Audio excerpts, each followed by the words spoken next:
این روایتی که از امام صادق صلوات الله علیه بود، من لم یغفر فی شهر رمضان لم یقبل له الی قابل حتی یشهد. اگه تو ماه رمضان کسی مورد غفران خدا قرار نگیره دیگه بعیده بعدش.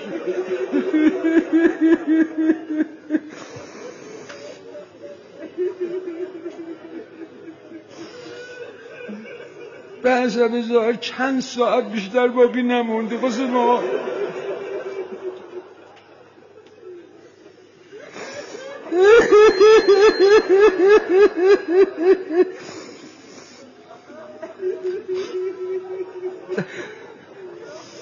چند ساعت بیشتر نداریم، بیاین از این استفاده کنیم.